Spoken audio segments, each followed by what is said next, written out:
Ladies and gentlemen, welcome back to the True Life Podcast. I hope everybody had a beautiful weekend. I hope the sun is shining and the birds are singing wherever you are. I hope you realize that there's a little miracle around the corner waiting to happen to you. Got a great show for you today. The one and only Dr. Luigi Espasiano. And I want to welcome everybody here because we are about to delve into the profound intersections of science, technology, and the human experience. Today, we are honored to have Dr. Luigi Espasiano, a physician driven by an insatiable curiosity and a deep desire to enhance the human condition. Dr. Luigi's journey traverses diverse realms, from the cutting edge neuroscience of psychedelics and meditation to the promising fields of longevity medicine, Python, and machine learning. With a career spanning 4 different healthcare systems, Italy, the UK, Switzerland, and Portugal, and personal experience as a patient in Spain and Portugal, Dr. Luigi offers a unique perspective on the challenges faced by both doctors and patients. His dual perspective, coupled with a passion for technology, fuels his mission to improve well-being for healthcare providers and outcomes for patients. Outside his professional endeavors, he finds solace in trail running, archery, and exploring obscure books. He often contemplates the future, projecting himself 50 years ahead to ponder the essential question, what truly matters? Guided by the wisdom of Yoda's words, do or do not, there is no try. Dr. Luigi embodies a commitment to action and impact. Today, he joins us to share his insights and vision for a better tomorrow. Dr. Espasiano, thank you for being here today. How are you? It's a pleasure, man. Thank you for the introduction. I'm excited. Yeah, me too. It's such a fascinating time to be alive, and I often want to remind people that there's so much happening right now on this cutting edge of healthcare, medicine, longevity, AI, psychedelics. There's so much going on, man. I'm not even sure where to start. Maybe you can give us a little bit of background, or where do you want to start at? Yeah, sure. Yeah, it's definitely exciting times. I totally agree. And yeah, I feel like there has been in my journey as a physician, I've been very I feel very fortunate, very lucky that I feel very curious, Yeah. and I'm constantly studying. And many people, say medicine is a long path, right? It takes over 10 years to become a fully functioning doctor, so to speak. But for me, since graduation is where university actually began, and that's quite interesting because after medicine, then I started to get interested in neuroscience of psychedelics. I started studying meditation, and I started studying Python, and I was interested in machine learning, and I just out of curiosity, really, right? So there was in many ways, yeah, I guess curiosity was the biggest drive, just a desire to understand, and a desire to help as well, right? So Yeah. medicine is very has become in many ways very mechanistic, Yeah. and has become very specialized, which has trade-offs, right? For in a way, it's really good. You wanna have the best of the best in certain when you have certain disease. You wanna have the best of the best, somebody who understands that specific thing better than everybody else. But it has, the trade-off is that sometimes, certain problems, you kind of lose, you lose the forest for the trees a little bit. So since my desire was to keep an eye on the forest always, Yeah. basically, not to forget that. So yeah. It's Let me ask you this question. I see sometimes this thing that comes up in the world of psychedelics, and you see it now, and you saw it in the last sort of turning, and I'm curious if you've seen it on your journey. But there seems to be an issue when the person providing the medicine thinks they are the medicine. Like, at least in psychedelics, you see people to kind of get this complex or something like that. Is that, like, first off, why do you think that is? And second off, is that something that happens in the world of modern medicine as well? That's a great question, actually. I haven't seen that. um, it's very particular to psychedelics, I Yeah. think, or at least as far as my experience goes. It's very particular to psychedelics that Yeah. people design themselves as medicine man, medicine woman, Some people call themselves shamans, and I haven't seen these in medicine, like traditional kind of, I would say, Western medicine, so to speak. Although there are some, now that you ask me this question, there are some similarities, right? So some doctors say, I have been healing you, right? Yeah. I'm saying Western doctors. Yeah. I healed these patient from this and from that. So I think it's a matter of layers. I would say, like, if you go deeper into the understand, at least this is personal Yeah. opinion, right? But in Yeah. my understanding of how psychedelics work, or at least the way I approach them, right? The layer one is I bring the medicine. The layer two is that I'm a vessel for the medicine. Layer three, this person was ready for the medicine, so the medicine Mm. gets in touch with her or him, and the healing somehow happens. And there are probably many more layers to this, but you Yeah. get the idea, right? So I I don't do. feel, in my approach, I never saw myself as a I also felt a little bit, it's a little bit challenging for me when people define themselves in that way, medicine man or medicine woman, because I feel like there is a kind of a borrowing from traditional and ancestral practices. And these people are, I think, I was very fortunate to have met some healers who I have massive respect for. Yeah. But these are people that were born in these traditions Right. and had been doing this work for decades and decades, and they have done a very, very special training. I don't want to say that a Westerner can't achieve that level of insight into those medicines, but it's way beyond what most people think. Yeah. It's not a few years, or it's not taking mushrooms 10 times. It's not attending a couple of retreats. It's so much more, right? So there's definitely I feel very skeptical when I hear people defining themselves in that way. But because I have very I would say I have a very rational mind, and while I'm super open minded, and Yeah. that is the trade-off. When you start experimenting with psychedelics, the mind definitely Yeah. kind of expands and opens up. But I feel it's also very important to keep an incredibly, even more so, analytical and rational approach, because these tools are powerful. Yeah. And so, even more so, you want to keep your eyes open, because fooling oneself is easy. And so, I like this sentence. I read it from Yeah. Richard Feynman. Mm. This quote, like, fooling yourself is the easiest thing that can happen. It's so easy to fool oneself. So you have to be always extra cautious. And that goes with psychedelics. It actually goes with any spiritual practice. It goes with meditation too. Yeah. Psychedelics is probably more dangerous in that regard, because it's just a faster way to access certain states. And so I feel that the risk of getting kind of of being misled and thinking, oh, I am the shaman, or I am the medicine, or I am the healer, or I am, the visionary here. The risk there is definitely higher probably than with meditation, just because of the nature of the practice. Meditation, in many ways, it's kind of a slower, more consistent path, which along the way the practitioner has probably more time to contemplate and to witness the changes that happen within the mind. So yeah, probably I would say that. Does it make sense to you? Like, Yeah. these two, yeah, I would say there are more risks with psychedelics. I hope I gave you a very long perspective on your question. Yeah. I love it. Yeah, that's my feeling with that. People defining themselves like healers somehow. Yeah. Although I wouldn't want to, just to be clear, as I said, I don't want to rule out that some people have, there is enormous healing potential to them, especially if they embody presence.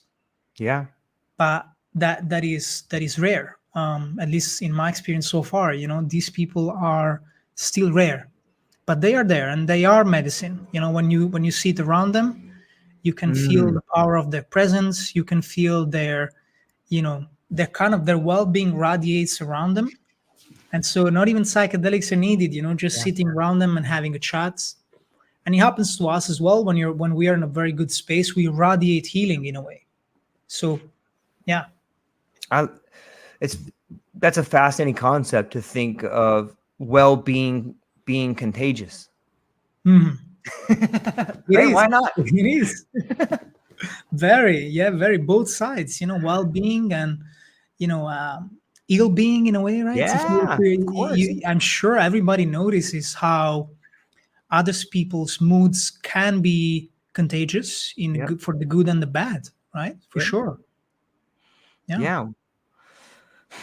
It's interesting too when we start talking about the way in which we as a society in different traditions perform the act of trying to help someone. It seems in Western medicine, because we value the rational, because we value the ideas that yes, you can fool yourself and you must be careful. Sometimes I feel like we go overboard and like, okay, if we can't measure it, let's just throw it out. But there are a lot of subjective things out there that do probably add value to monitor someone's health. I know like in the 50s and 60s, they had questionnaires for people that were in trying psychedelics for the first time, and they would ask the family, like, is your husband less of an asshole? And like these sort of subjective questions that like, okay, we don't need that, but maybe we do need to figure out a way to merge this idea of subjectivity and objectivity together to have a more holistic healing process. Yeah, that's a good point. I think that the challenge with Western medicine and in general Western science is that there is an obsession with measuring. If you Yes. can't measure it, then for most scientists that wouldn't be probably worth investigating. And I think there is a purpose in that. There is a meaning in that because there are so many charlatans out there as Yeah, well. totally. And so unless like the thing again, it's a matter of trade-offs. Like how much do you lose versus how much do you gain when you cut out certain things, like in a way you're cutting out a lot of charlatans and a lot of things that are just woo-woo, right? But on Yeah. the other hand, you're also cutting out a lot of very interesting phenomena.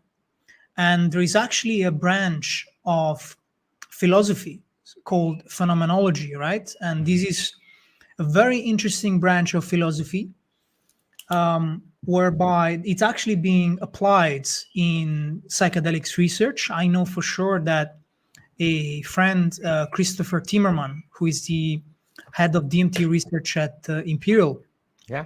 I remember when I was working there, he was using this technique called microphenomenology to gain a better, as objective as possible understanding of what happens when people are in the DMT experience. And this is a very very special and interesting technique for interviewing, like an interviewing method basically, which is which is very helpful in elucidating the structure of the experience with as little objectivity, as little subjectivity as possible. Now, how far can you go with that? I don't know, but definitely quite far. And I was very intrigued. I was familiar with this current of with phenomenology, but I had never seen it applied in interviewing somebody who was in an altered state. So I was incredibly intrigued. I actually suggest, if you haven't already, speaking with Chris about this technique and with it's the author of this methodology. I can't remember her name. It's a French woman, very interesting, that came up with this technique from studying the Chilean scientists Maturana and Varela, from amazing scientists from the 20th century, amazing neuroscientists from Chile, who were some pioneers in bringing Western science and Eastern science together into dialogue. And there's actually an amazing book now that comes to mind about dreaming. It's called Dreaming, Sleeping, Dreaming, and Dying from Varela. Amazing book, Dialogues with Dalai Lama, in a kind of a 5-6 day seminar. It's a meeting of these two cultures. It's an amazing book. And phenomenology is one way to address that problem of subjective, objective. How do you, because to be regarded as a scientist, and for psychedelics, this is important. Yeah. And Imperial has done an amazing job. John Hopkins, these are incredible universities, amazing researchers. They had to figure out a way to kind of address this challenge, right? And I think phenomenology is one way to gain a better understanding without being overly subjective, right? Having a high quality view of what happens within those experiences. But overall, the tension is there. If you can't measure it, then you can't compute it, you can't prove it, and then you can't do science with it. So the challenge is definitely there, and so it's an interesting problem. It is an interesting problem, especially when you start looking at something like the placebo. Like, if a charlatan, it's such an interesting question, and I can understand the power and the gravity behind it. On some level, that particular issue excites me because I feel like we are moving into a world where we are finally beginning to communicate meaning to each other. And these sort of issues are at the root of it. Like, how can we really have a meaningful dialogue if we don't thoroughly understand what each one of us is talking about? And I think science and like you said, the meeting of these two minds, this science and spirituality on some level are coming together in this double helix type shape of relationship to show us this is the way. Like, and it's exciting. It's exciting to be alive and seeing this stuff happen, right?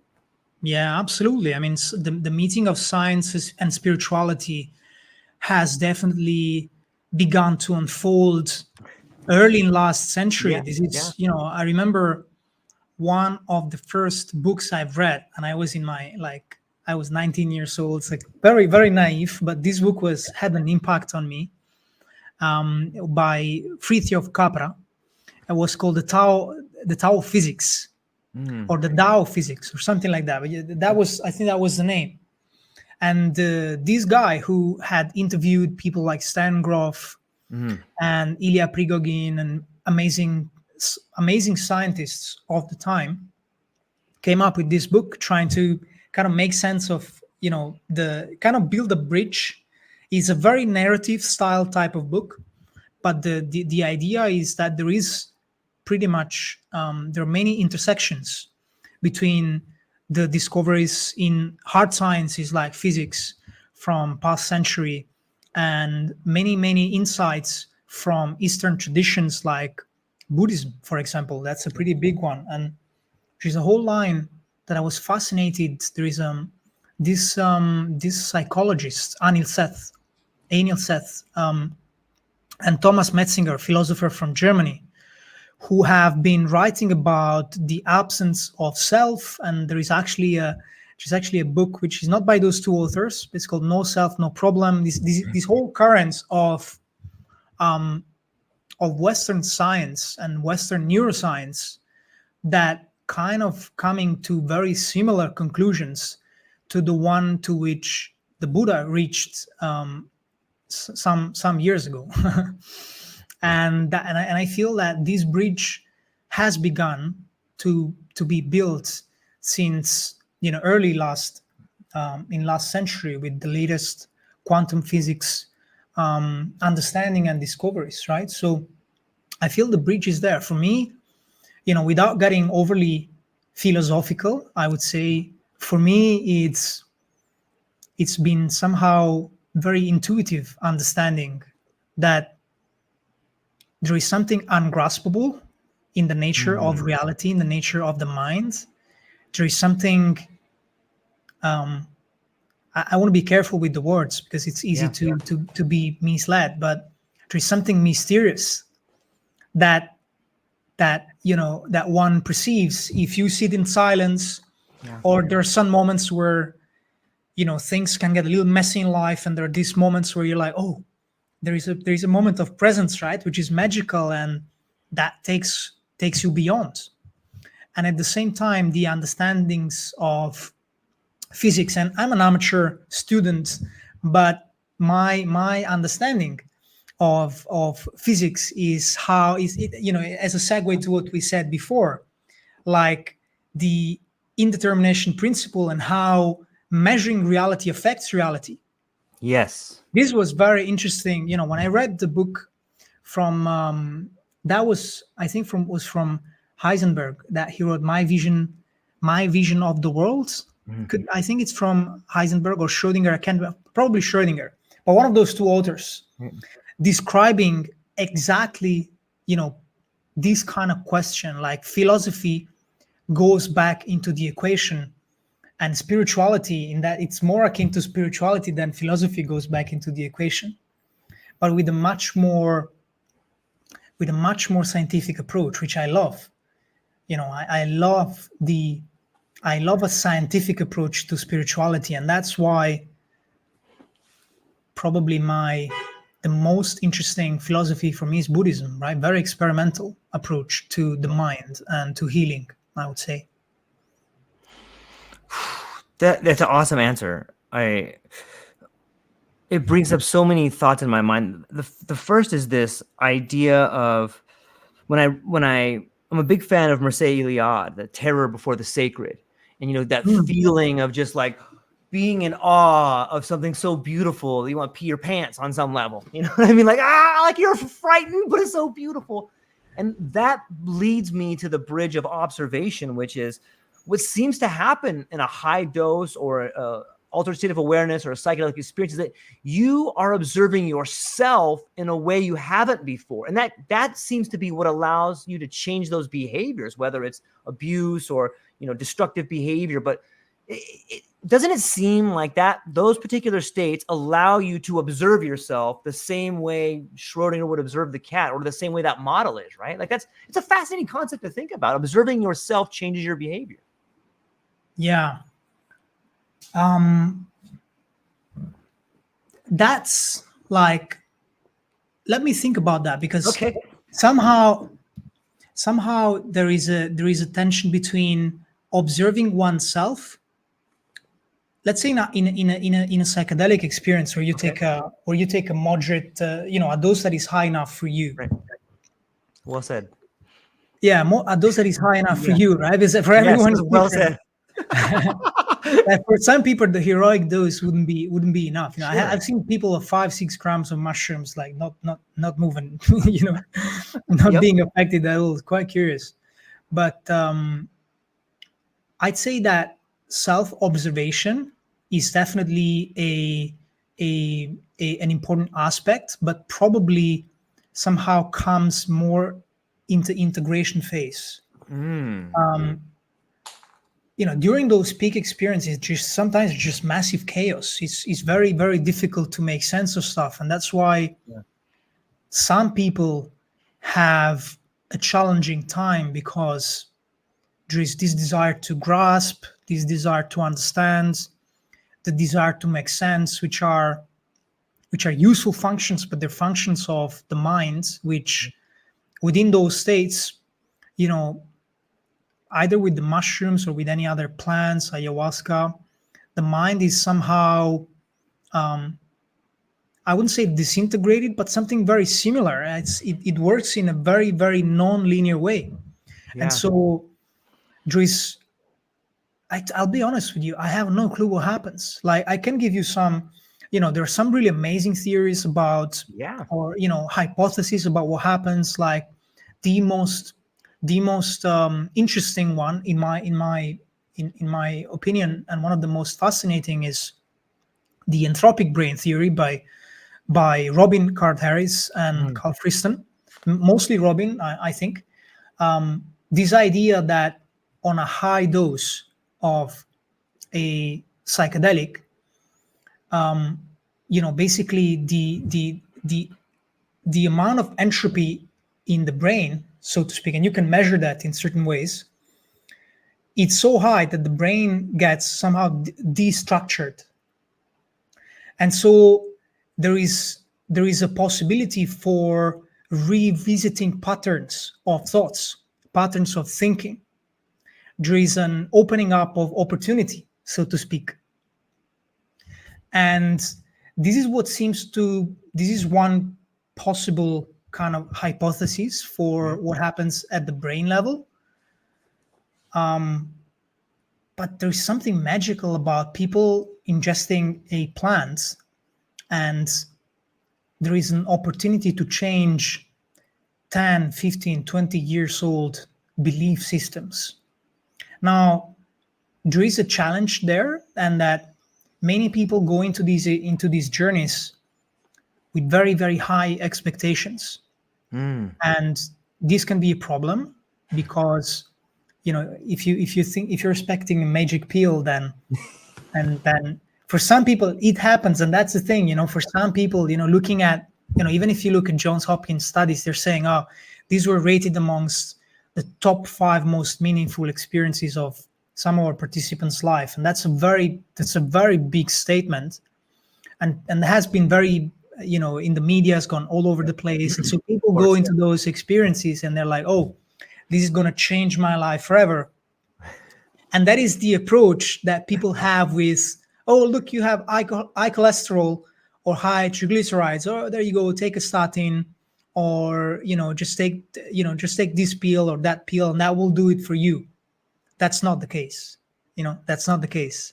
Those pills can help you out for sure, and they do. But you have to do the work, and there's no way out. Nothing is going to change your brain for you.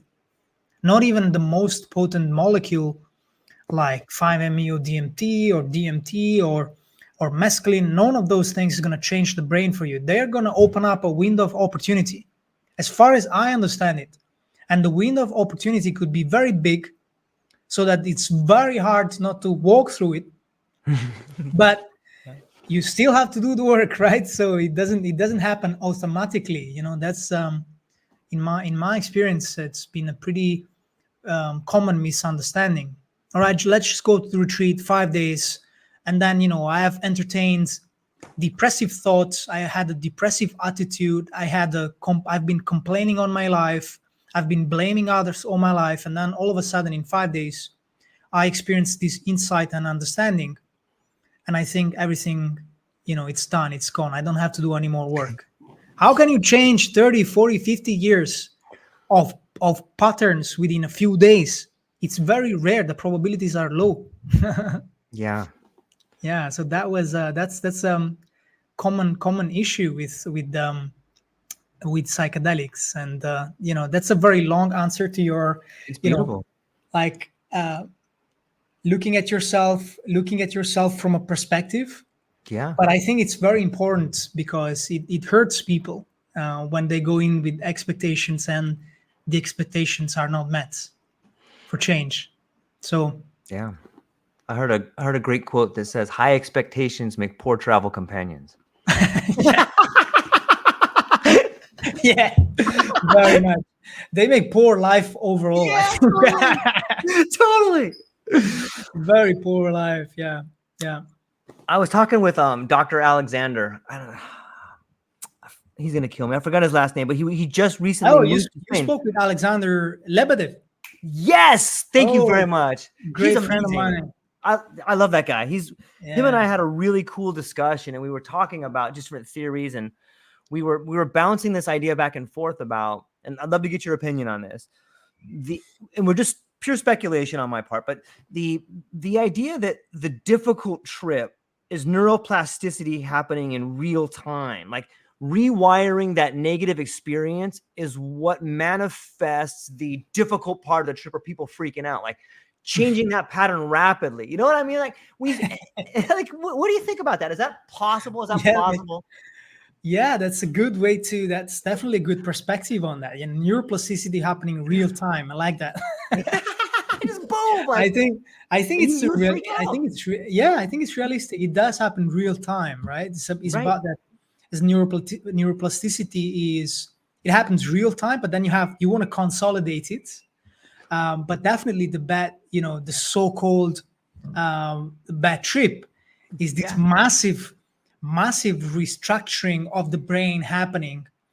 And you're Yes. like, imagine you have workers trying to make this change, and there's a part of you that is like, oh no, get away, just get off, like, leave it like that. There is kind of a battle as the Terrorists come in there, process rip is everything happening. apart. Yeah, you're like, man, I don't want this to happen. And then when you're 2 hours in, and you realize that, oh fuck, I need to release this stuff, and people coming in, and and it happened to me like so many times, Yeah, like, me too. and I'm like, I'm going into something, and let's speak about myself. I'm going into something, and with this desire to release certain things, Right. with the desire to let go of certain habits, certain addictive tendencies, certain traits. I go into the experience, and I'm like, oh fuck, I did it again. Now I have to deal with this, and it's painful. It's painful, man. It's so painful. And that's for everyone like that. That's why, Yeah. like, one of the best ways to prepare, I would say, is to put yourself in those situations in advance, in situations of distress. And I was thinking about this just a few weeks back. I was thinking, I was doing this kind of training called sprint day training. No, now this seems unrelated, but you're Yeah, gonna see my point. let's hear it. But the sprint day training is basically, has been shown, is this training where you have this interval training where you do like 30 seconds high intensity, like zone 4, zone 5 training, super hard. You go super hard, harder you can. It's like a sprint, right? Yeah. And then you stop for 90 seconds. And then you do that for 8 times. So 8 sprints, super hard. And you go into the high, on the first 2, 3, if you're relatively fit, it's all right. Then the 4th sprint starts to get serious. The 7th, 8th sprint is going to be like, you're going to be breathless, and it's going to feel like you're dying. And I thought to myself, wow, this feels a little bit like a peak psychedelic experience where shit hits the fan. Excuse me for the word. Yeah, I love it. And I'm like, wow, this is interesting. I could really, because I'm always looking for ways to kind of, how can I help people prepare for those kind of experiences, and how can I help them have the right set of tools to embark on those journeys and have the most productive experience that they can. And I was so fascinated by this. I'm like, how about putting yourself in a situation where you're straining your physical body to the extent that it feels, of course, within the limits of safety, right? Of course. Without being stupid. Of course. But training zone 4, zone 5, like going into the darkness alone sometimes in the night and meditating, one can kind of witness what happens to the mind and the body, and you can get some training for when, if you do psychedelics once or twice, it may never happen. For some people, they do it, even a dozen times, and it never happens. But for many people, the challenging moments does come, a moment where you have to really kind of have faith that things are going to work out.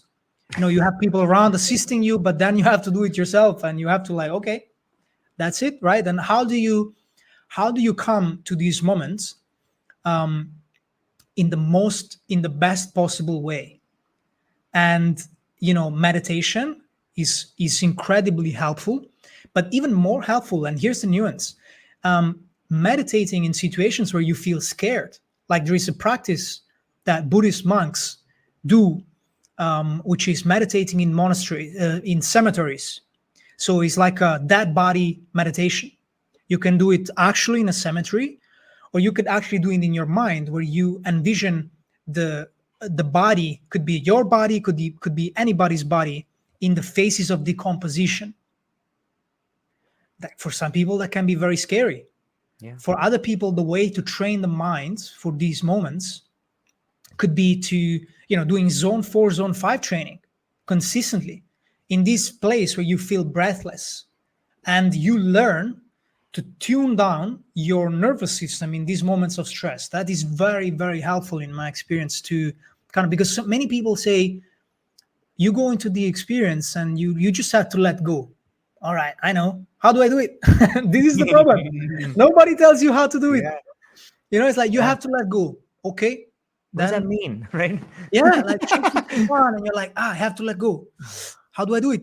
And the only Yeah. thing we know how to do is to cling, Yeah. or the thing we know how to do the best. So yeah, I'd say that's two very useful tips to integrate into the preparation kind of journey. And yeah, learning to let go it in practice, not just in theory, and learning to manage a little bit also the stress when it comes in those experiences. Yeah, it's really well said. And I like the reference to the Buddhist monk and that mindset. And it brings up some of the questions that we got a few people in the chat that have a few questions for us here. First off, Clint Kyles, incredible individual, the Psychedelic Christian podcast.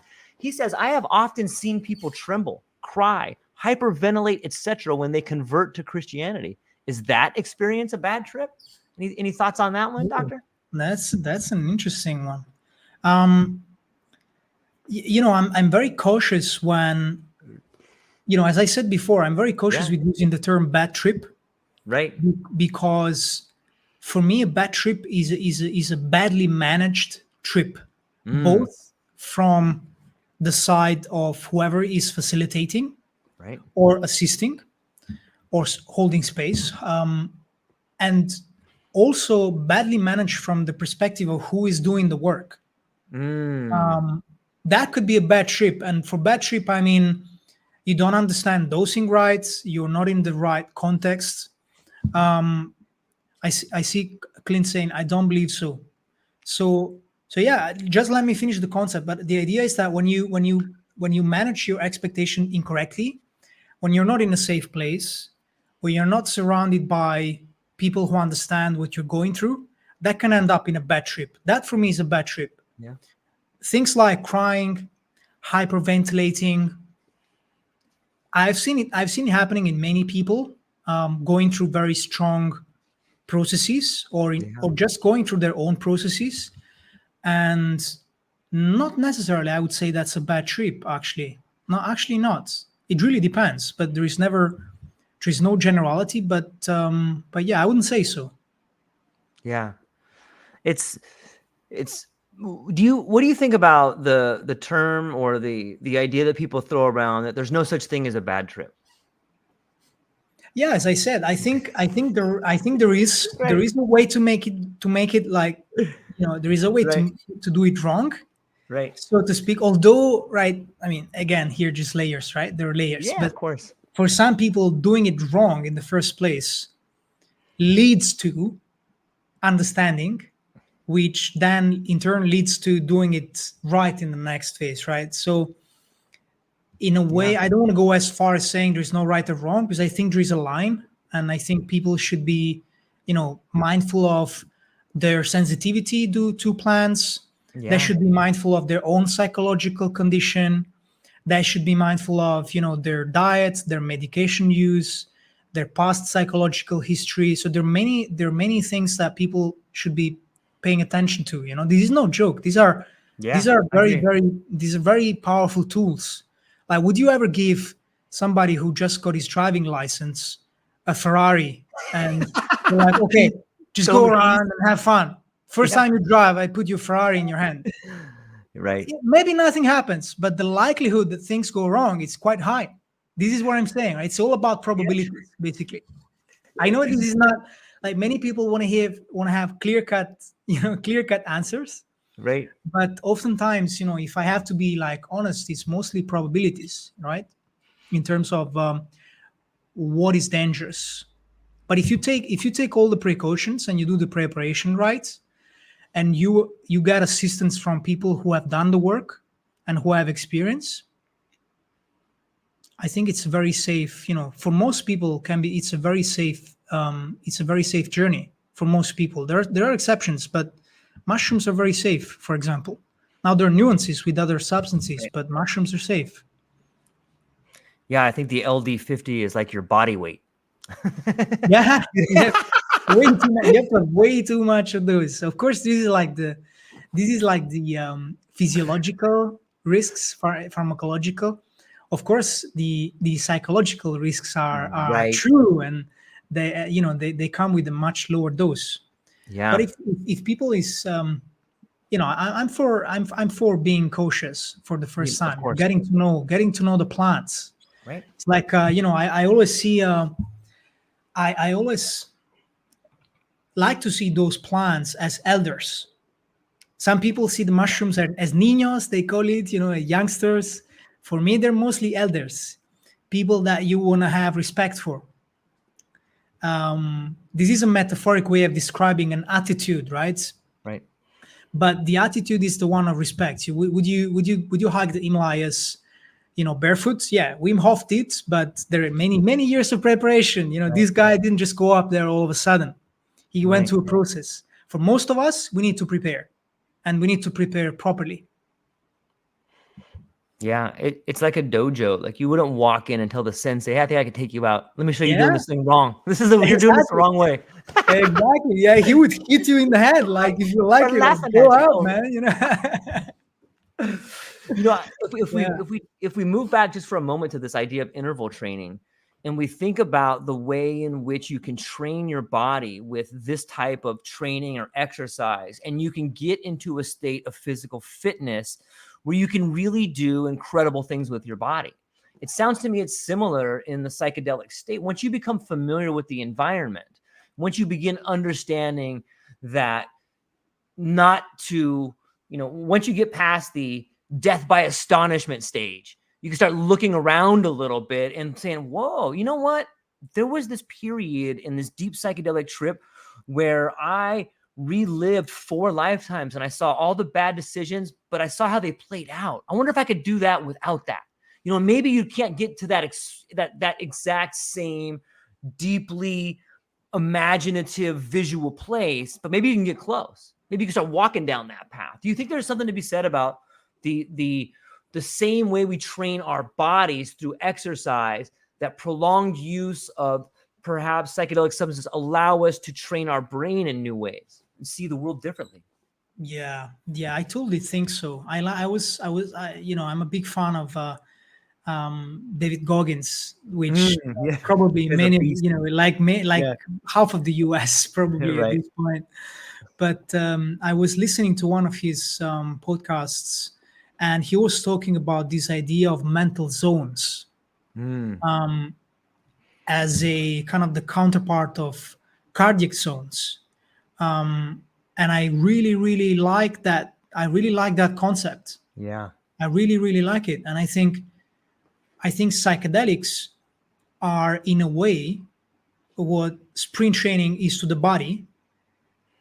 Psychedelics are to the mental zones. In certain yeah, instances, within certain moments, those plants take you to mental zone 5, yeah. the toughest, most challenging time. Right. And there is a learning there is something to be learned. Like, how do you handle those tough mental zones? This is actually a great question. This is a segue to what we were saying before about Yeah, sprint training. yeah, How do you handle when your body goes into kind of this really, really fight or flight mode, where you have zone 5, zone 4, 180 beats per minute, your heart is pumping, your system is all about telling you, like, you need to stop whatever yeah, you're doing, you need to stop right now because I'm freaking out. And the mind starts telling you those kind of things. And just so as the body is into these cardiac zones, the mind starts to go into these mental zones. And so the training is, how do you tune down the volume? How do you reduce, you go down the zones basically while you're in that state. That's the trick, like, that's the trick, how you learning about dealing with these very, very tough physical or mental moments. I think psychedelics are amazing teachers yeah. for this kind of work, because life is filled with moments of challenges. Losing somebody you love, not getting something you want, So many challenges all over the place, and they can be opportunities. And I feel, the way I approach it, and I like to suggest it to people who ask, is like, see it as a training, see it as an opportunity for understanding how to deal with your minds when things get messy in life, right? So whatever Yes. you learn within the ceremonies, within the retreats about your mind and body, you can apply it in life. That is the deal. Unless you do that, it's like, I had this experience with meditation retreats. I've been Mhm. doing retreats for many years, and I was very excited when I found out about Vipassana from Goenka, right? So I went to one of those retreats 10 years ago, and they're very intensive and, very discipline oriented. So you sit for 10 hours a day for 10 days in a row, silence and stuff. And it was amazing. The mind gets into very interesting states. But the point, after a couple of those retreats, I was like, I can't bring this to my life. I can't bring this to my day to day. Like, how come? What's the issue there? Am I doing something wrong here? Like, am I practicing incorrectly? And so that also started to lead me to the question of how do I bring the insights from the meditation practice, the psychedelic, journeys into my life? Because otherwise, there is no purpose. Why would you go through such hardship? Because Right. psychedelics can be very hard to deal with. Ayahuasca, mescaline, mushrooms, you know, most often they lead you to uncomfortable places. Just so with meditation, it's just a little less. It's just a bit more gradual with meditation, but eventually leads you to the same place. So for me, the question has always been, how can I use those things into my life to become a better human being? Mm. Really, that's one of the biggest teachings of plants, that I'm getting so far, right? So it's like getting into mental zones and dealing with them. Yeah, I love it. I I see this. I believe we're on this precipice of a next step of moving out of the medical container. And I can hear it in this conversation where we're thinking, how do we use these particular substances or entheogens or psychedelics for enhancement instead of healing? Maybe the first stage is healing. But when we start layering them, hey, let's use it in on a low dose with the Goggin style, or let's stack it with something like HGH. Like, let's start figuring out ways to improve the human condition instead of keeping it contained in this medical container. And I almost feel like there's a barrier around it. Like, there's a certain force that's like, hey, this isn't for human enhancement, it's only for healing. Like, do you ever get that vibe? And maybe it's just the people I'm talking to, or maybe it's the state that I'm in, but I feel like we're pushing up against this boundary of like, let's get this thing out and enhance people. Like, instead of just Mm, using it for healing, can it be a bigger tool for enhancement? yeah, that's a great lead. Um, I feel I feel like that's a natural consequence of, Yeah. for me, that's kind of the natural consequence of using techniques. The same can be said. There is a lot of stigma around psychedelics still, Yep. despite, and the decision from the committee, like recent committee on MDMA, it's still kind of resonates a little bit on that. The criticism was, yeah, I'm not sure, but not going into that, but there is still stigma around it. And even if you talk about yoga or about meditation, why do we want to practice? Why do we want to meditate? Why do people get interested in yoga or meditation in the first place? Suffering. Mm. Everybody gets into that. Most people, I haven't met anyone who has got into meditation or yoga or psychedelics just for fun. Most people, there is something deeper to it. They're looking for healing. They're looking for a release of suffering from their life, from their mind. They can take it anymore and they don't know what else to do. Alcohol doesn't do it, drugs don't do it. So what do you do? And so the first stage is definitely healing, Yeah. and probably healing never ends. I don't know. I haven't gotten there. Maybe. but um but yeah, for me, one challenge that I had with many retreats I've attended for meditation as well. I want to be as general as I can, because I want to convey this idea that psychedelics or entheogens are just tools like meditation and yoga. There's a lot of hype around those things, but these are tools. Not everybody needs them. And actually, there is a really cool way in which Don Juan in Journey to Ixtlan, or one of the Castaneda's books, Right. which I'm sure many of your listeners are familiar with. Sure. There is a point where Don Juan says to Castaneda, "Man, I just had to give you mescaline because you're so dumb. You just don't get it. You don't understand. So I have to give you mescaline, but you don't need it." Some students I have, some disciples I have, apprentice I have, they don't need mescaline. They get it. So they use dreams. They use hunting Dancing. power, as Yeah. he calls it. They don't. You don't. Some people don't need psychedelics. So to understand and to achieve, present, to get into presence and to get free from Yeah. the burden of thought patterns, right? So yeah, I feel those tools all point to the same place somehow, so a place beyond suffering.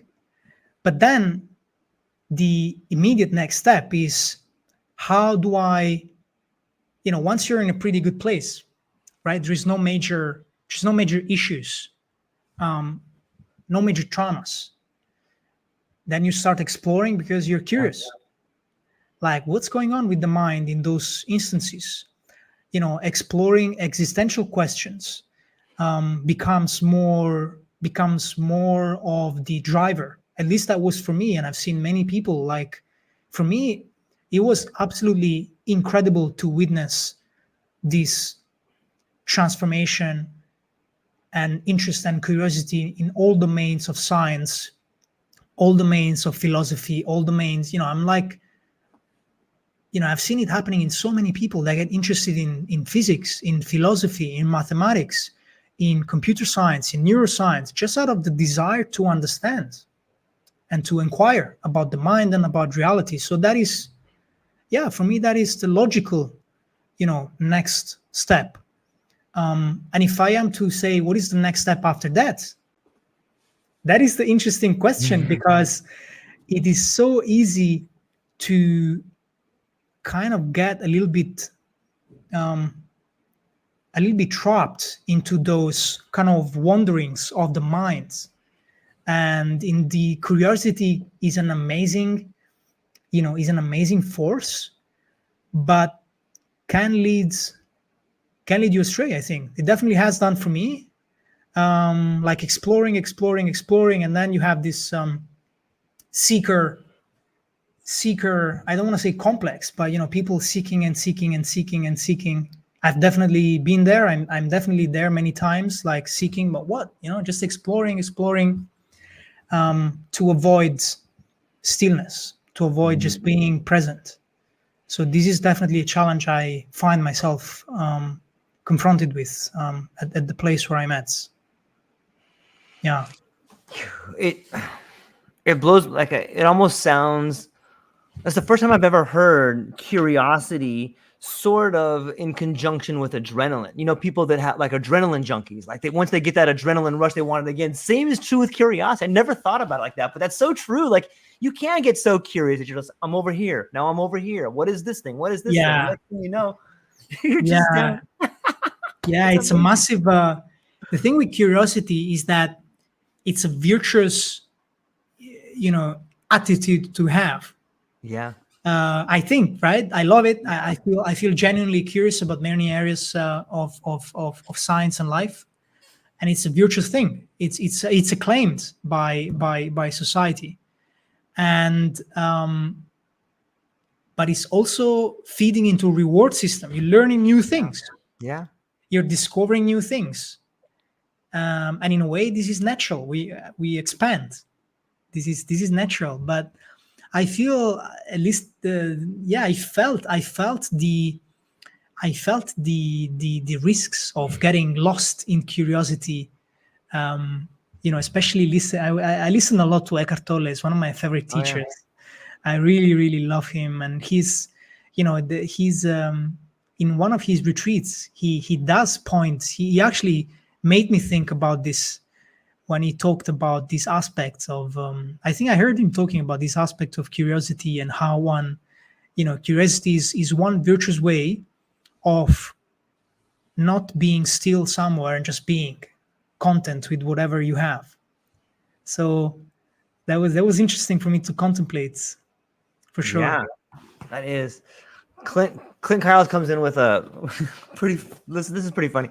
Maybe we need special clinics that offer meditation and yoga by prescription only. I love it, Clint. Thank you.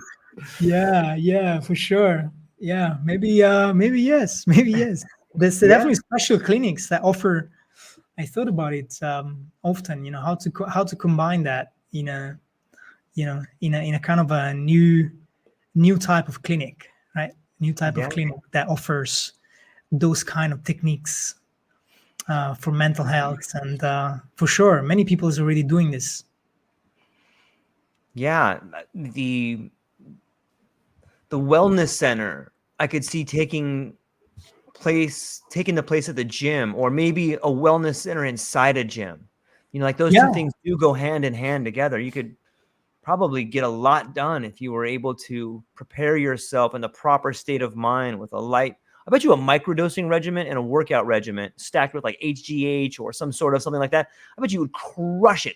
You'd crush it. Obviously this is all hypothetical, but like those two things together, I bet you could start producing some. I've seen it happening. I've seen it. It's now happening in the US, where they're combining clinics. Like, I would say, is more kind of this longevity type of clinic with functional gyms.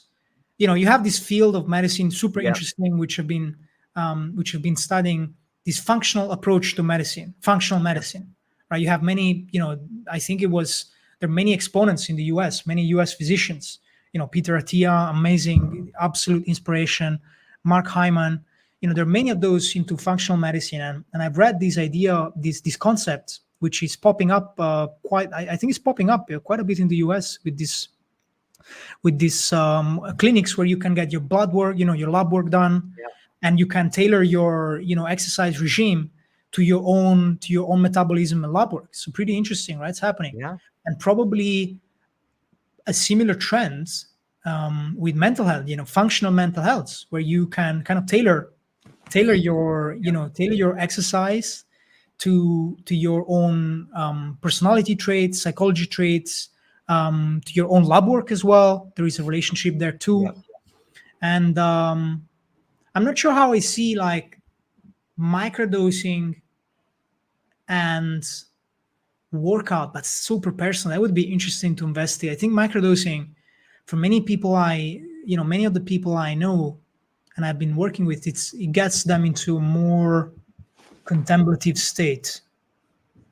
So I would be curious. I have never tried microdosing while going to gym. Actually, that could be interesting. Yeah, well, microdosing and exercise.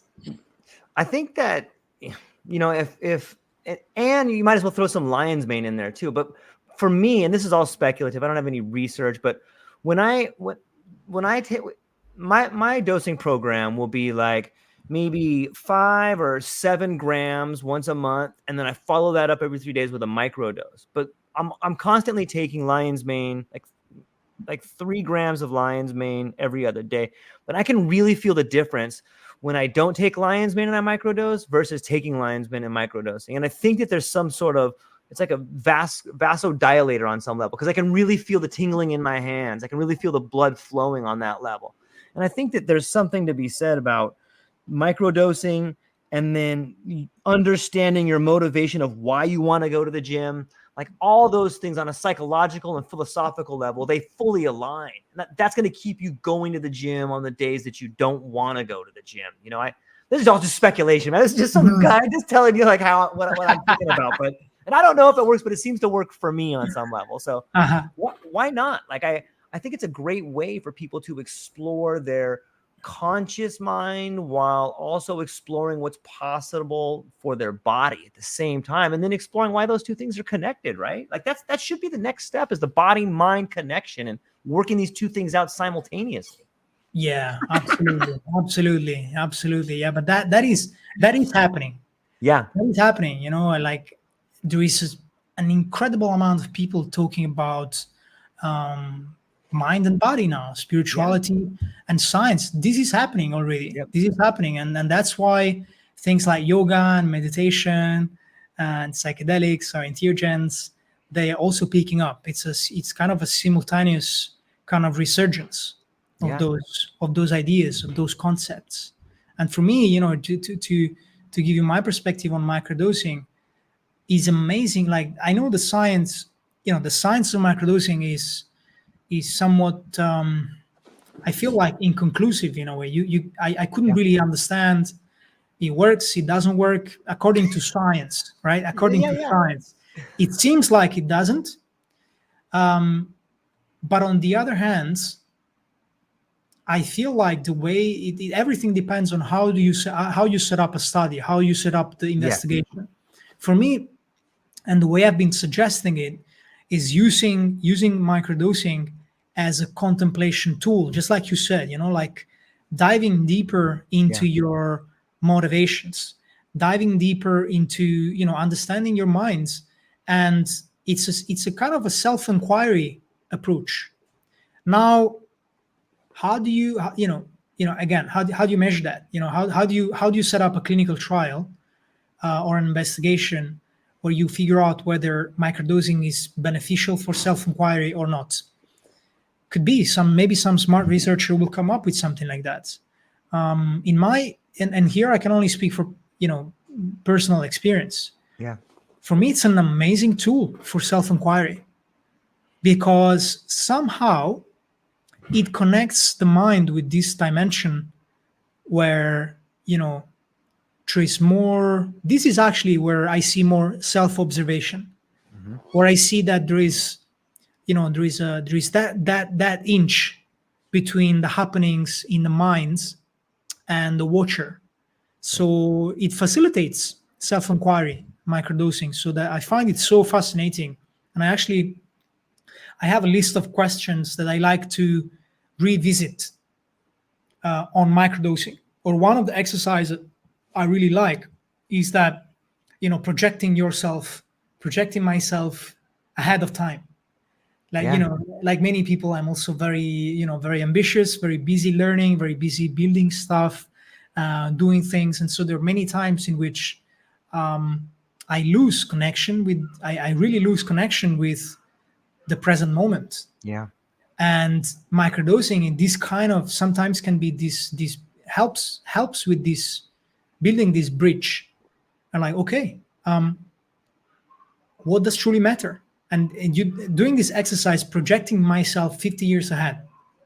Like, not, I'm 32 years old now. Like, all of the things that I'm doing today, or everything that exists today in my life, will be absolutely gone in 50 years. Maybe even I am gone. And so doing these mental exercises on microdosing, I find it so extremely, like, even if you do it without microdosing, is so powerful. But for some people, the microdosing introduces this boost where you go deeper into the emotions. Because those thoughts, like, if you really do it, like projecting yourself 30 years ahead, 40 years ahead, can be just a mental exercise, but it's actually a feeling exercise, an emotional exercise. Because you want to feel what it feels to be 85 years old, 95 years old. How does life look like at this point? What matters? And sometimes the mind blocks the feeling because it can be intense. Yeah. And I feel like the microdosing is an amazing tool to open up that bridge and to feeling what it feels, and kind of putting things into perspective a little bit, and getting rid of that FOMO feeling. "Oh, I'm not doing enough. Oh, you know, many of us have these kind of feelings. I certainly do. Like, "Oh, I'm not doing enough. Or Yep. I should be doing more. Or this is not good enough. Or blah blah blah." And so many, like so many mental Yep. kind of masturbations. Yeah, totally.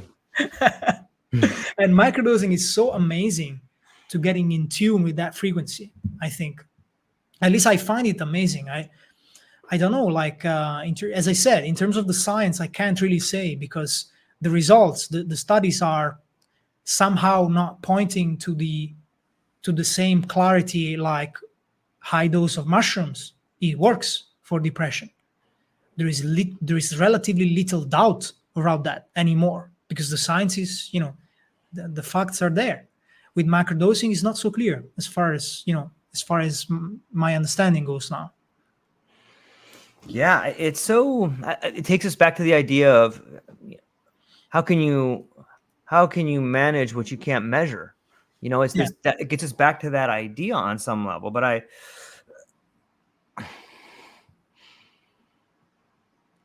it blows my mind. Sometimes I wonder if we're ever going to be able to measure it, and the amount of money that goes into, like, hey, this stimulates the 5-H2A over here, and then what happens? Well, it's a little foggy. Like, how much we're spending so much money in trying to prove this thing happens, but you can just see the effects on some level. Do you think are we going to get to a point where we really understand the mystery, or is it just people desperately trying to find a way to patent it?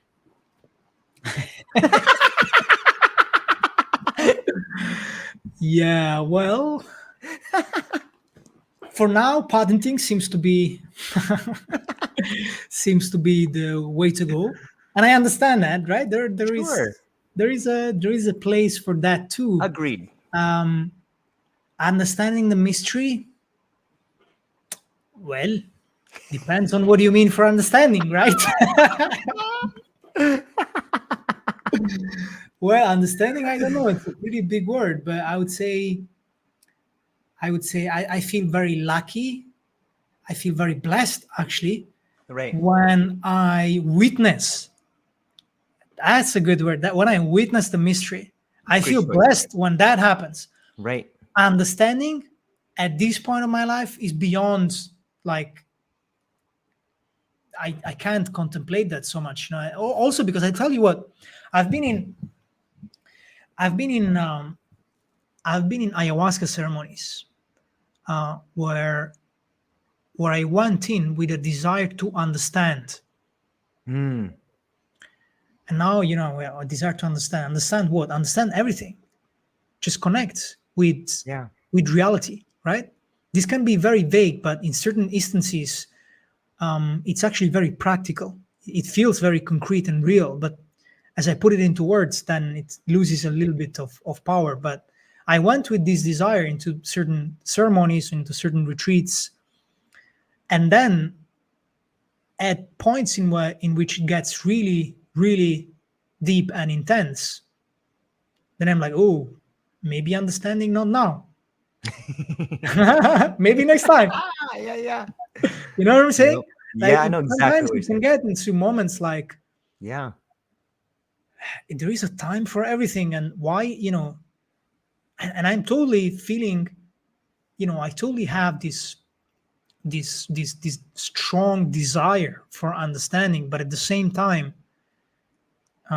things have their own, they have their own workings, they have their own Yes. timings, and so that also was a realization that I had, like being yeah, this is a trivial thing, but being patient with, even with working with especially working with psychedelics or with Yeah. plants or entheogens, being patient, like with this seeking to understand, it can be very intense sometimes. So for now, I'm very happy with witnessing. I feel very blessed with that. It's absolutely amazing. Understanding for now, for me, is, yeah, maybe I'll get there, but I don't know. Yeah, that makes me feel like it's on some level, if we look at, McKenna's stoned ape theory, or we just look at our own personal experiences and being in these altered states and bumping up against the ineffable, witnessing versus understanding versus the unexplainable. There is a definite connection between these plant medicines and entheogens and psychedelics and language. At least the people that I've spoken to, is it fair to say that it forces us, or maybe not forces, is it fair to say that it has a deep impact on the way we communicate? I would say so, right? The way we communicate or the way we use and manipulate language Yes. is a direct, I think it's a direct consequence of the way we think, Yeah. right? Isn't it? Yeah. Like Yeah. you would say that the way you speak and the way you Yep. communicate is kind of the next line after just, if you see that as a chain, you have thoughts, where thoughts come out of somewhere. You have space and silence, that you have thoughts come out of somewhere, programming, conditioning, other people's thoughts and feelings somehow emerge into our consciousness. And somehow we filter some of those and they become words, which then become actions. And so, if that is the case, and I think so, that entheogens or meditation for that matter restructure the brain, as a consequence of that, I'm making some assumptions here, but as a consequence of that, you would have a restructuring of your thought processes. Now, the assumption is that the brain is what causes the thought processes. Then I don't want to get into like theory of consciousness and stuff like that. Right. I'm not even qualified to do that. I'm just giving you like my own thought processes around those things, right? So I would assume that by restructuring whatever gets, you definitely, the brain changes after psychedelics, that for sure. And the brain changes actually every day. Whatever we do, the brain changes. So, but the brain changes in a special way or in a more profound way after psychedelics, right? So for sure, the thoughts are going to change and the way we use language is going to change because the way we feel has changed. The way we think has changed. So I totally agree. I would definitely say that the way we communicate with others, the way we communicate with ourselves changes. Yeah. And again, this is, I feel like, as a, psychedelics can be very helpful in witnessing the quality and the quantity and the volume of the thought processes that we kind of carry on every day, and how these get translated into words and actions, which basically then shape our reality somehow. And that the same with meditation. They kind of help disentangle these links. Yeah. And as we disentangle the links, we start to be more mindful of how we speak to ourselves and how we speak to others. And we start to be more mindful of how we think. This is for me like a very amazing possibility that things like meditation and psychedelics open up for us. Like one of my first experiences was seeing how my mind was so chaotic, so much thinking, so much thoughts. And I really like the way Eckhart Tolle says it, like we are our most powerful, resilient addiction is the addiction to thinking. I love that. First time I heard Eckhart Tolle saying that, it was kind of an enlightening moment for me. The addiction to thinking, never even thought about that. Like I'm thinking all the time. Now, a little bit less. But in general, thinking is what, thinking basically is happening all the time. And with psychedelics and meditation, there is this awareness that comes in. Oh, like, wow, my mind. What's going on in here? Like so much stuff all the time. No peace. Or mostly, right? Many times.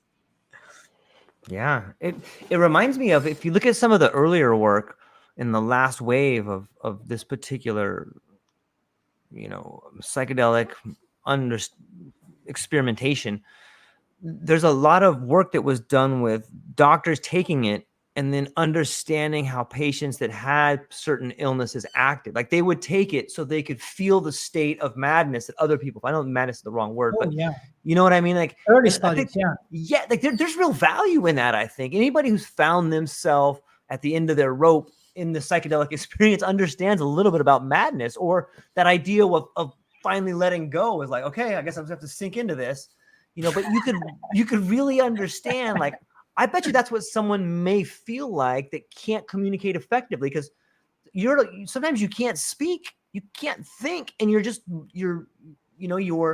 thinking blind or something like that. But what is your yeah, take on that particular type of experimentation? It's almost an experimentation in empathy, I guess. yeah. I totally agree. I mean, the studies you're mentioning, you're referring to are some of the early studies Yeah. that there were on. I think LSD was one of the main molecules in early 60s and 50s. Actually, there were studies where psychiatrists or even medical students were, they were experimenting. There was not so much burden from the bureaucratic end, so people could just experiment so much more. And there was this idea like, how can I understand, people going through psychotic events? And so there was this, there was definitely this exercise in empathy, and there were these theories like, some of the first theories on psychedelics were actually initially they were called psychothomimetic, in this idea where it mimics a psychotic episode. This was the idea, like the initial understanding in the Western research establishments were like, this is a mimic of psychosis. So by going through these experiences as a psychiatrist, I will perhaps better understand what a psychotic patient goes through. Now that goes a long way, but there's definitely a level of wisdom there, right? Like this desire to understand the condition of another human being, like sacred. I think Yeah. this was an amazing endeavor, like figuring out what is people going, because right now the understanding of psychosis is much more developed, but there is still so much that needs to be done in that regard. 60 years ago, it was even more a complete mystery. And so when somebody dropped LSD and they started to go into this really delirious, paranoid state, which can happen for some Yeah. people, can be especially strong. They're like, oh, perhaps this is the same state. So that somehow fell a little bit when they figured out that you can block LSD receptors and stop the hallucinatory state, but you can't, by blocking those same receptors, you can't actually block the psychotic state. That wasn't so easy. So there were other levels of complexity. But the idea of empathy was really something profound in what you said. Like this understanding of this is the same principle of phenomenology, I would say, as a current what we were talking about before. The idea of not going into the dialogue, the idea of not going into the room with the other human being, thinking, I am the physician, Yeah. you are the sick patient, and I am going to heal you.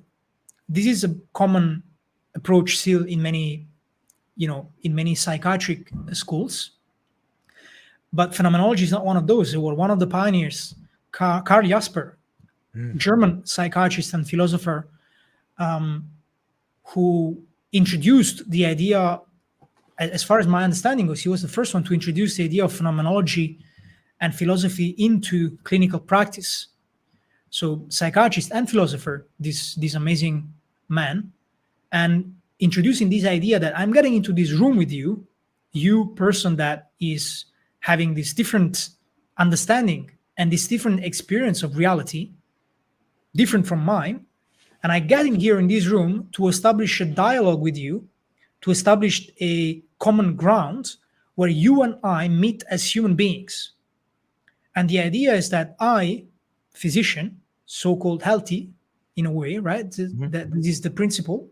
I go in there and say, how can I meet you where you are and help you ground without saying you are sick, you are schizophrenic, you are psychotic, you're delusional. These are all labels. Yeah. What is going on with you actually? If I'm not going to say you're delusional, okay, when I said you're delusional, what have I actually said?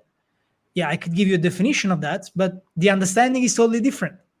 The Right. actual experience.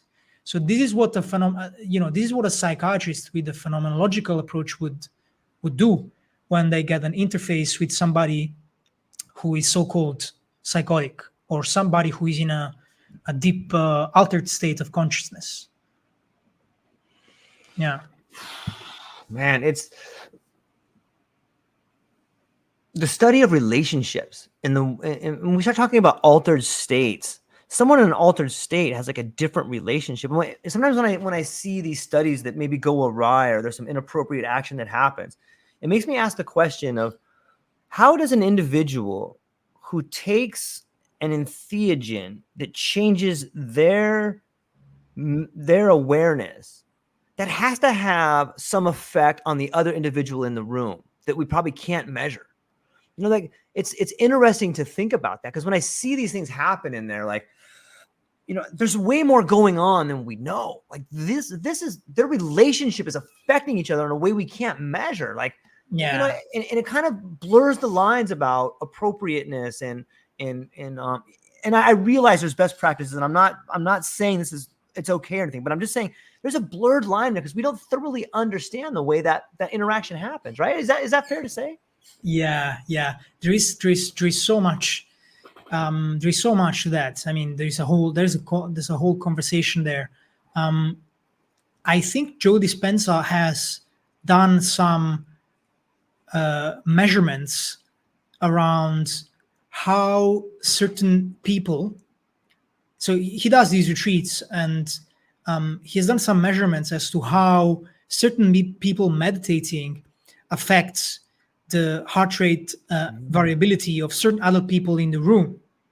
I haven't gone through the papers, but I've listened to him say on a podcast about this phenomenon. And there is some, I think there is a line of research which attempts within psychedelics or within entheogens, which attempts to see how do people within a ceremony, influence each other. Yeah. And one way to do science, you have to measure stuff, right? So there's no, there's no way around it. You have to have some variables that you control, some other that you don't control, and that you want to figure out how they relate to each other. This is science. And so you have to measure something. And I think one way that people has been doing it is, people in a circle, in a ceremony, right? Typical how it happens, for example, for ayahuasca or for mushrooms. And then you would measure their EEGs, the brain, the brain EEGs and the heart rate and how it changes. And I'm not sure about this because, as I said, I haven't read the papers, but there has been some leads pointing to the fact that there is actually a change in the heart rate of other people in the circle. Especially, I'm sure with that's what Joe Dispenza said. Like in his retreats, there is actually a way to measure how people meditating are influencing other people in the room just through the process of meditation. And he measures that by measuring how heart rate variability changes before, during, and after the meditation exercise. So that is a pretty interesting way, I guess. Yeah. I'm not sure if this has been done or there are results within the entheogenic or psychedelic literature, but I know Alexander, since you mentioned him before, Yeah. Alexander wanted to do he wanted to do a study like that. He wanted to set up a study where you could kind of try and measure this kind of subtle human influence within a psychedelic space, because they're real. I have witnessed those many times. Like there is somebody going through a strong process, and all of a sudden, other people start saying that they are going through the same process, or they start saying that they're also being activated by them. So the fact of seeing, the fact of feeling certain energy in the room. So how do you measure that? Yeah, one way, heart rate variability, brain EEGs. That is definitely one way to do it, to see if there is the thing is that with this kind of data, the with EEGs specifically, it's I think it's easy to lose the signal. Mm.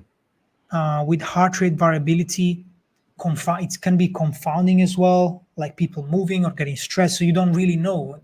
It's much easier to do it with meditation because experienced meditators can go into a place where they are still while they're doing the work, and their physiologic functions are very calm, are tuned down, so it's easier to, there are less confounding factors, so you could measure how people influence each other in a space when they're in an altered state. But meditation probably easier.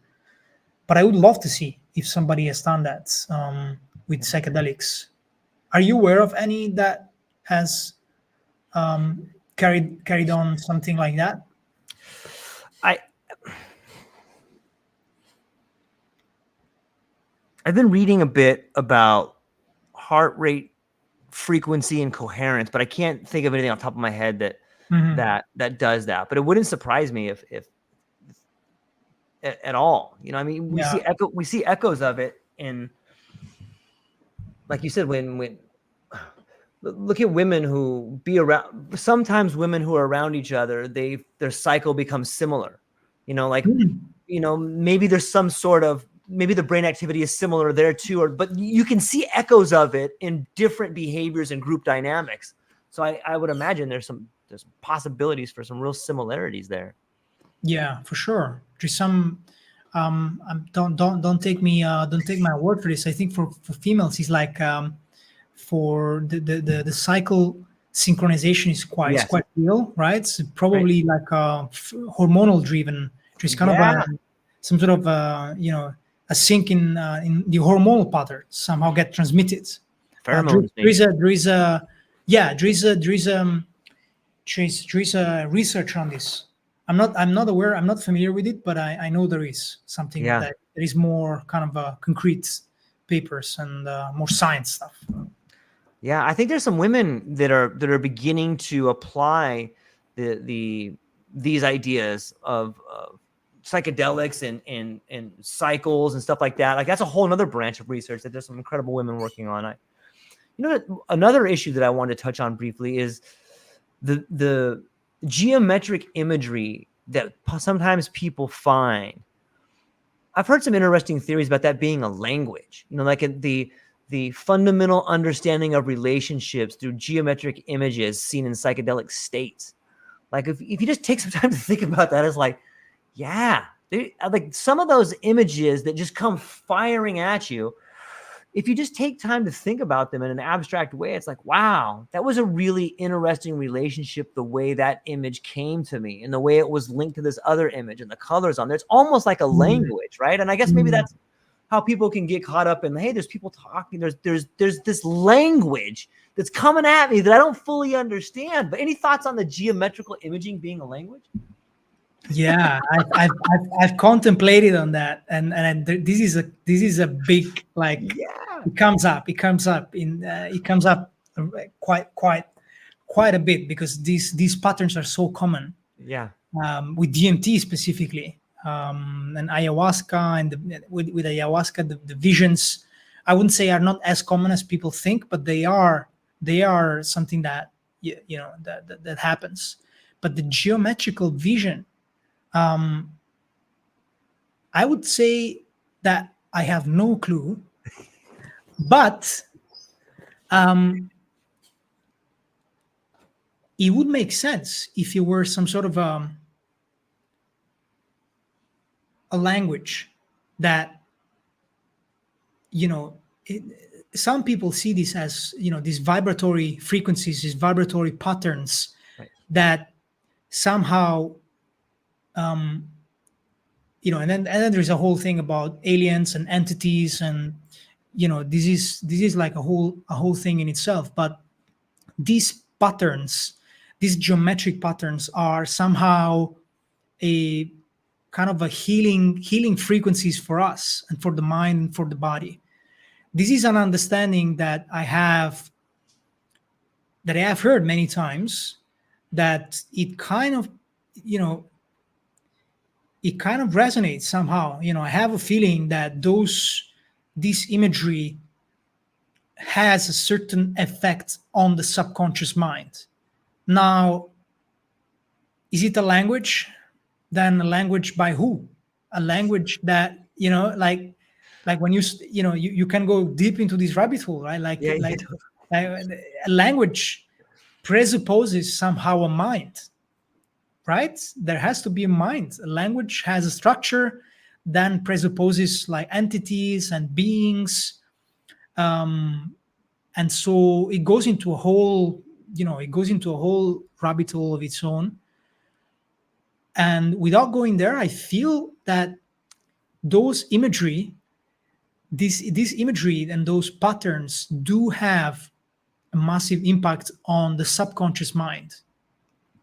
And this would also make sense given the, I'm a huge fan and student of Jung, and massive inspiration for me from, since my early days in med school.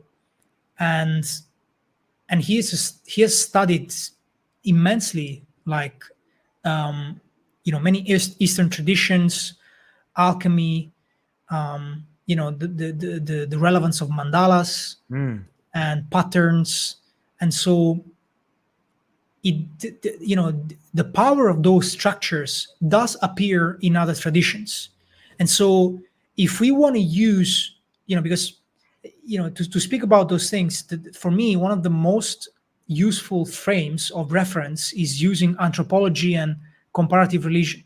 So this is the way where we can kind of get a picture of things, because with science, we can't speak about, we are beyond science now, so we can't speak about data, we can't speak about measuring, we can't speak about any of those. So we have other languages that we need to use, other frames of reference.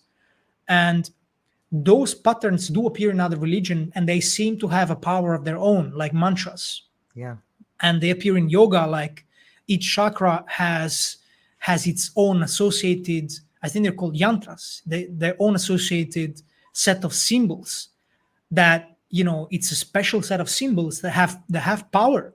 They hold power associated with the mantra, associated with an image, with a color, associated with a certain position, like they do in Kriya Yoga. So these things do appear. And so I would be kind of, I regard the ones that appear within DMT as, I don't fully ascribe to the perennial philosophy thing, but there is so much truth to that. I think there are so many interwoven like connections between many traditions and things. So, I do think that they exert some sort of power on our subconscious. Long answer, but the short answer is yes. It is a kind of language that gets impressed into our mind and performs something on us. What does it do?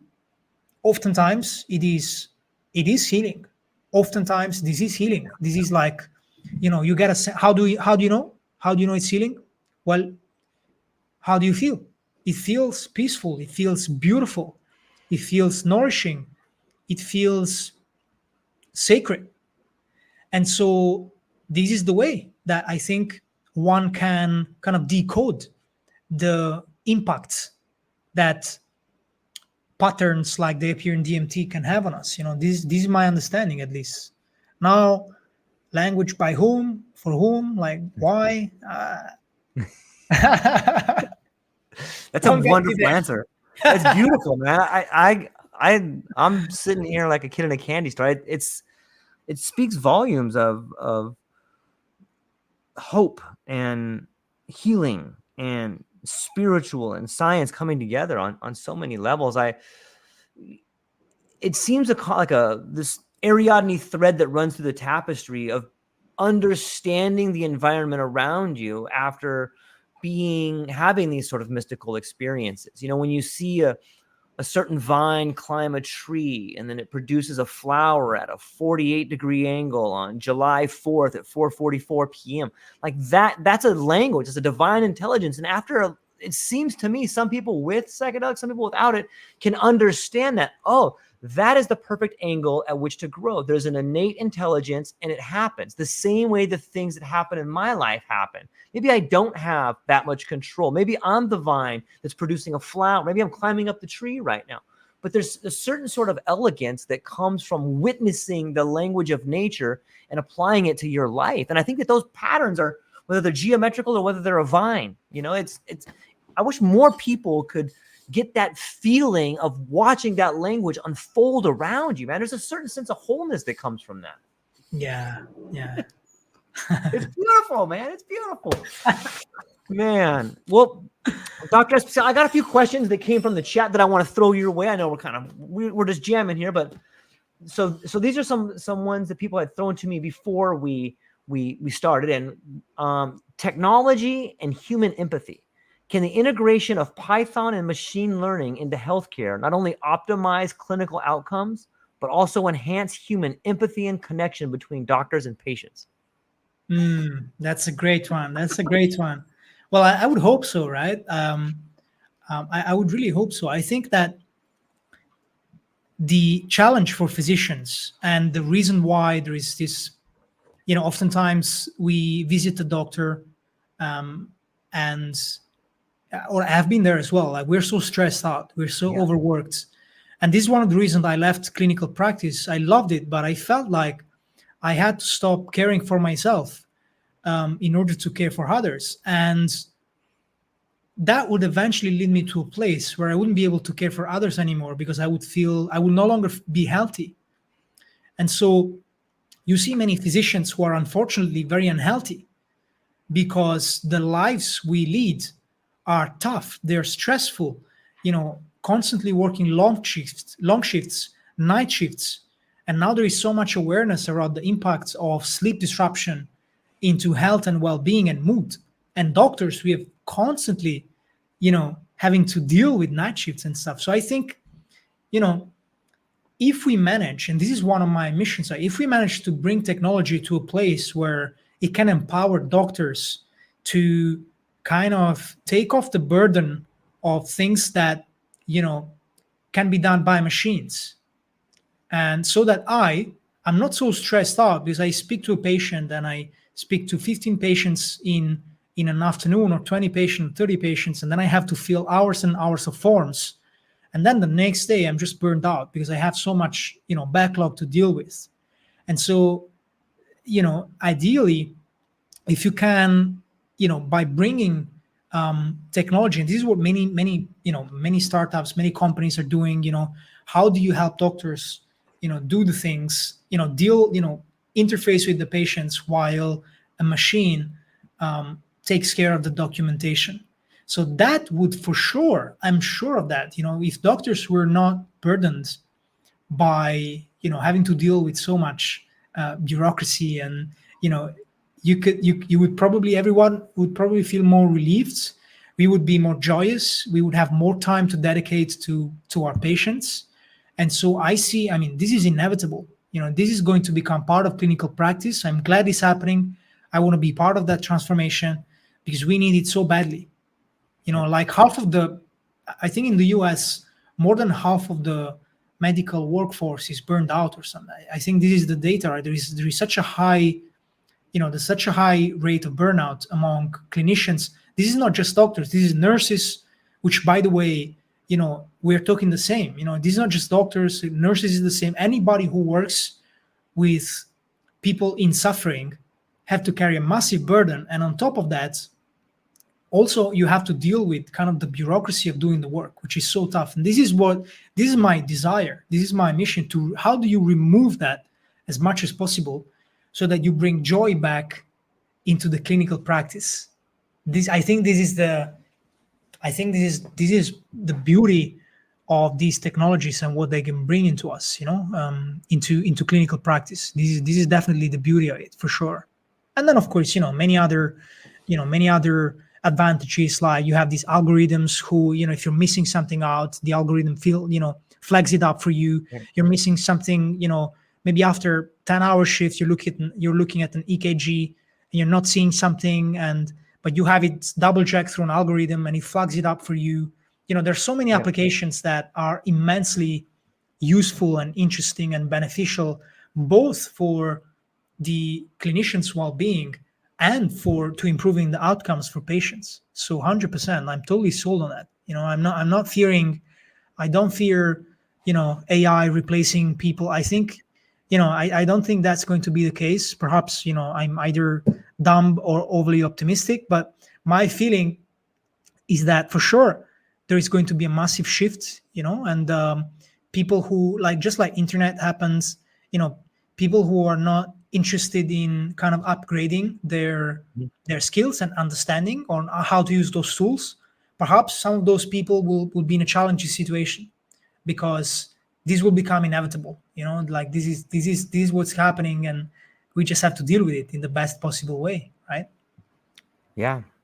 Yeah. I there's the old quote that says, we have nothing to fear but fear itself. And, I think it's true with AI. I think it's true with where we're going, and embracing it on some level is the only way. The only way out is through, right? Same way with psychedelics. You have to go through it.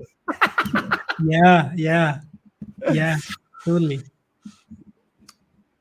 What about cross-cultural medical insights? With experience in diverse healthcare systems across Europe, how can we harmonize the best practices of these systems to create a universally superior model of care that addresses both physical and spiritual well-being? Oh, wow, another awesome question. Yeah, I mean, again, out of this desire for a complete or holistic understanding, functional and integral understanding, I was fortunate to have a scholarship to spend some time in China, in Beijing, in one of their major hospitals, and seeing how they work there, and spending time in Portugal and Spain. And I don't have enough understanding of, I have good understanding of traditional Chinese medicine and Ayurveda, for example, but this is just the tipping point. This is just the point of the iceberg. Those traditions are so complex, and are, as complex as Western medicine, for sure. Now, in terms of a total kind of understanding, I feel like this is happening. Like, this is already happening in the US, for example. I haven't seen it as much. I haven't practiced in the US, but I haven't seen it as much in the EU. Even in countries like Switzerland, where they have a super. This is probably amongst all of European countries. Well, they're not even European, but you get the idea, right? They're the closest to the US system. There is not as much that functional medicine, preventive, kind of functional medicine wave that is coming up. Of course, the US, the healthcare system in the US, we know the challenges that you guys are facing there. We know the challenges of working in a high cost private fee-based system where, it's very good. Doctors make a lot of money, but many people, if you can't afford insurance, all these things. I'm not going to say it, but the idea is that there are several, for sure, several challenges there.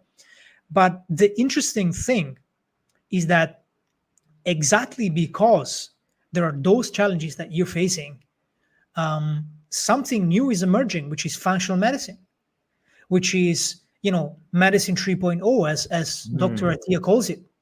And these are, this is emerging in the US precisely because people realized that,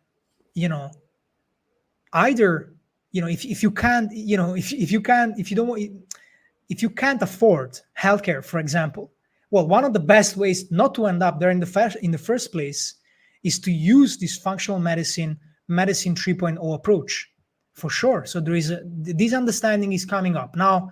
This is probably still very elite. Not many people. This is kind of hopefully the spillover effects. It starts. People from lower. I don't want to say lower class, but people who are less, who have less of an exposure to health education, can still benefit from this trend eventually. I hope as soon as possible, with the fact that Andrew Huberman, Dr. Attia, they're making all this health education available for free. Anybody can go out there on YouTube and get high quality health education completely for free. And this is happening, and this is coming from the US. So I feel like the understanding is it's going in that direction. Integrating mind and body happening through psychedelics, meditation, yoga. Preventive medicine is happening through functional medicine, medicine 3.0. Working on prevention, working on exercise, understanding how your lab work and how your body works, and how to adjust your training regime based on your physiology. So all of this is happening already. It's just that those kind of changes they take time, right? This is a paradigm shift that is happening. It's a complete paradigm shift from give me the pill that will solve my issue, from okay, I have to kind of handle myself because I am my own medicine. Yeah. I am the one in charge of my health. Now, this is a massive shift that needs to happen, and it's going to take still some time, but I feel like it's already pretty much there, luckily. Yeah, as you're saying that, I can see it in it goes hand in hand with AI. The same way you used to work for this company, now you got to work for yourself. The same way you did this thing, now you got to do it for yourself. It just seems like there's this slow handing off of liberation on some level that's happening around. Maybe some people say people are waking up, but on some level, it does seem like liberation. Like this is what freedom looks like, or this is what liberation looks like. You can make it out there on your own, but you have to do the work, whether it's in a psychedelic experience or whether it's in a traditional working experience. It's just taking more responsibility for yourself leads to better outcomes, I think, on some level. It's just an interesting time. And you have all the boomers that are kind of passing on, and this new, it's so fascinating to me. It's you have to own it, like taking responsibility. You this is really like do.